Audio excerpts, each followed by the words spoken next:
Hello, I'm Mr. Beasley, and welcome to this summary of Act 5 of Shakespeare's Romeo and Juliet, which begins with Romeo in a street in Mantua, where he's been exiled after he killed Tybalt. The play has many references to fate and dreams, and this scene begins with Romeo reflecting on a dream that he had the previous night, which suggested to him that he was about to receive some joyous news. The irony here is that Romeo is in fact about to receive news from a friend of his, Balthazar, that Juliet is dead. And the point here is about how fate works against the tragic hero, making sure that their fate is assured. Romeo is about to mistakenly hear that Juliet has died, with disastrous consequences.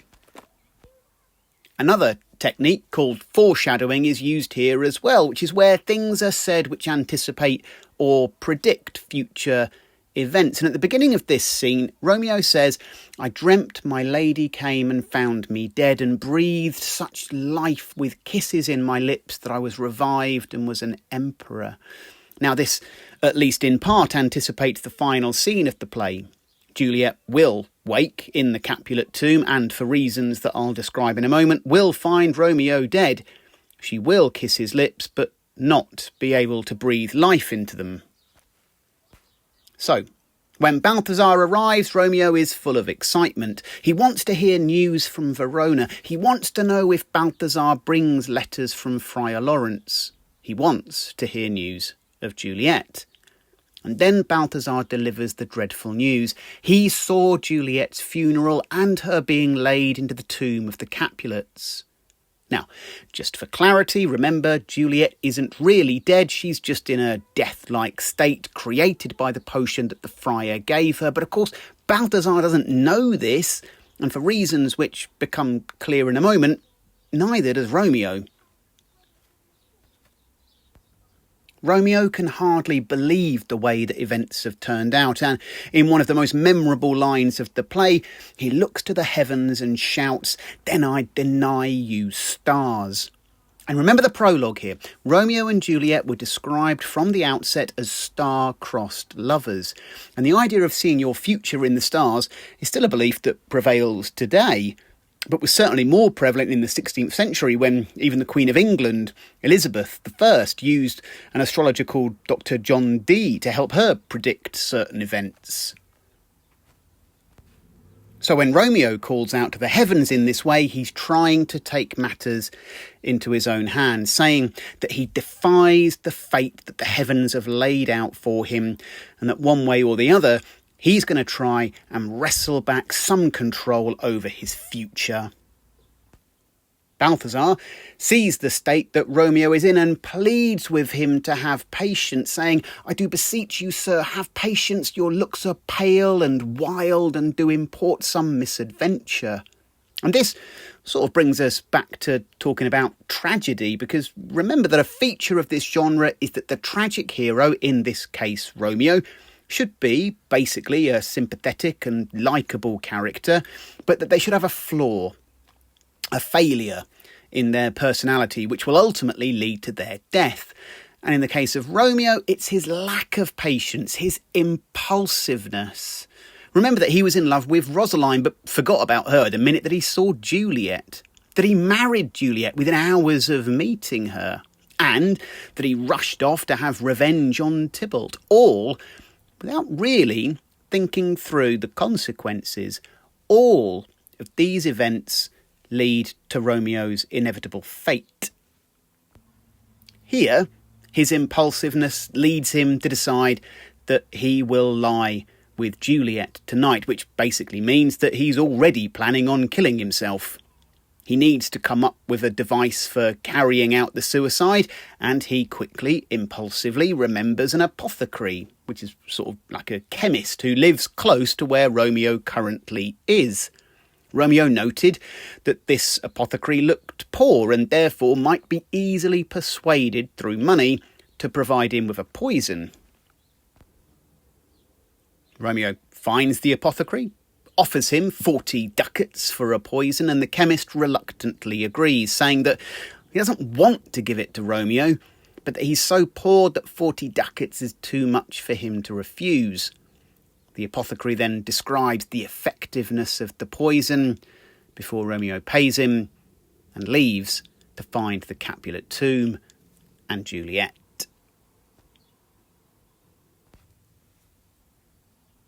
The next scene is a short but important one in bringing about the play's conclusion and continuing to understand the role of fate in this play.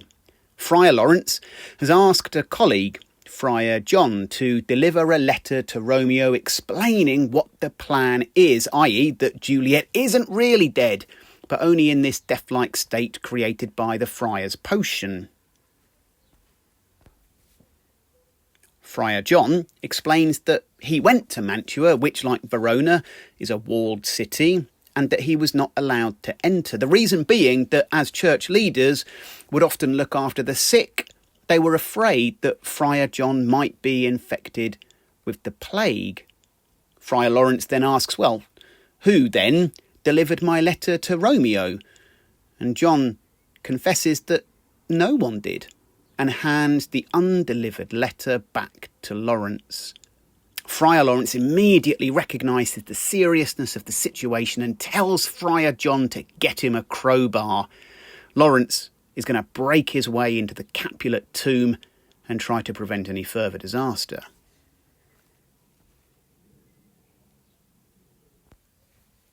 The final scene of the play begins with Paris being portrayed for this play in an unusually sympathetic way. He's come to the Capulet tomb to lay flowers at Juliet's grave, and so it appears that rather than just the benefit of marrying into a powerful Italian family, Paris did have some affection for Juliet as well.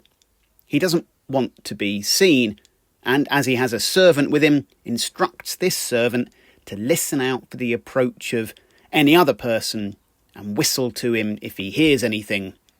Before long, the servant hears a noise, which is, of course, the approach of Romeo. The servant hides himself and listens to what Romeo says. Romeo is with Balthazar, the friend who brought him news of Juliet's death, and he gives Balthazar a number of instructions. Firstly, he gives him a letter, which Romeo says should be delivered to his father early the next morning. He then asks for a light, before saying that whatever Balthazar hears or sees, he must not interfere with what Romeo is doing. He makes an excuse to Balthazar, saying that he just wants to see Juliet's face for one last time and that he needs to take from Juliet a precious ring. He then threatens Balthazar in a most un-Romeo type way, saying that if he should enter the tomb to see what is going on, Romeo will tear him joint from joint and leave his limbs scattered all over the churchyard. Despite this threatening, Balthazar chooses to stay and hide himself. He is suspicious of Romeo's true intentions. Romeo then forces open the Capulet tomb using the crowbar, and Shakespeare uses this incredible metaphor of the opening of the tomb as a monster's jaws that he is about to feed with more food. At this point, Paris approaches, having heard the whistle from his servant. He recognises Romeo and blames him for the death of Juliet, because it was believed that Juliet died out of grief for Tybalt, who, of course, Romeo killed. Paris thinks that Romeo has come to the tomb to do even further shame to the family by desecrating the tomb. Paris tries to arrest him, and Romeo at first urges Paris to just leave him alone, and when Paris refuses, they fight. When Paris is killed, his final wish is to be laid in the tomb next to Juliet. Only at this point does Romeo seem to recognise the person that he's killed. He remembers that Paris was once to marry Juliet, and he says, "Oh, give me thy hand," one writ with me in Sour Misfortune's book, which again brings up the recurring importance of fate in the tragic hero's story. Next is Romeo's final speech. He's found Juliet, whom he believes to be dead, and ironically comments on how alive she looks. Her beauty makes this vault a feasting presence of light, reminding us of how many images of light are associated with Juliet in this play. He says that despite death, she is still beautiful, and that death has not been able to take the colour from her lips and cheeks. And the speech becomes more urgent and emotional as it reaches its climax, with Romeo saying, "Oh, here will I set up my everlasting rest, and shake the yoke of inauspicious stars from this world-wearied flesh. Eyes, look your last. Arms, take your last embrace. And lips, O you, the doors of breath, seal with a righteous kiss, a dateless bargain to engrossing death." He then takes the poison given to him by the apothecary and dies.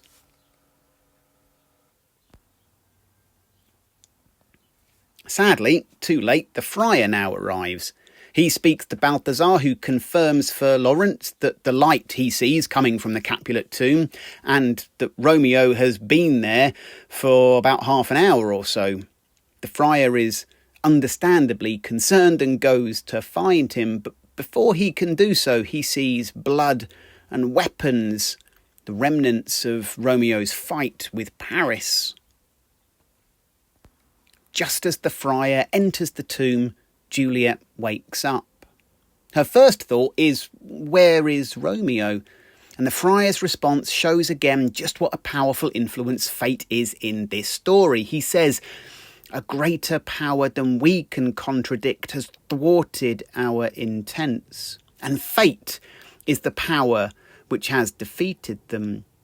He shows Juliet the bodies of Romeo and Paris, and he begs Juliet to leave. The watchers of the town have been alerted of something going on at the tomb, and the friar is terrified about being found there.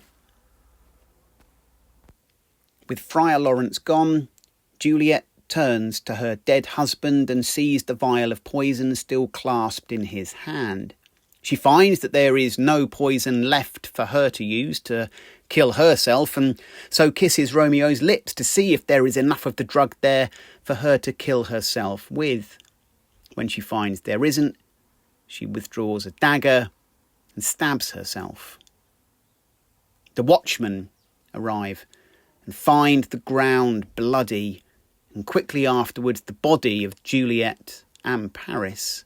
They hurry to alert the prince and the heads of the Montague and Capulet families.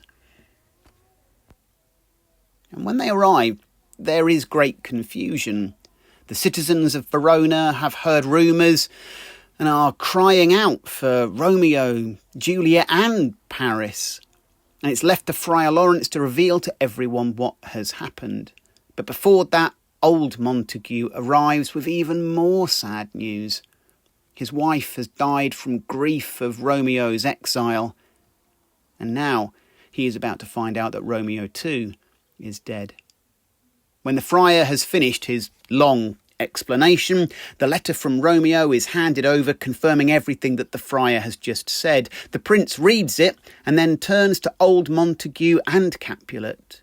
He lays the blame squarely on their shoulders. Their hatred for each other has resulted in the death of their only children. And so there is some sort of resolution. Montague says that he will raise a statue of Juliet in pure gold, and Capulet says that he will do the same for Romeo. And so, as we were told in the prologue, nothing but the children's death will remove the anger between the families. But, as with any tragedy, the death of the protagonists, Romeo and Juliet, create the possibility of a better and more peaceful future.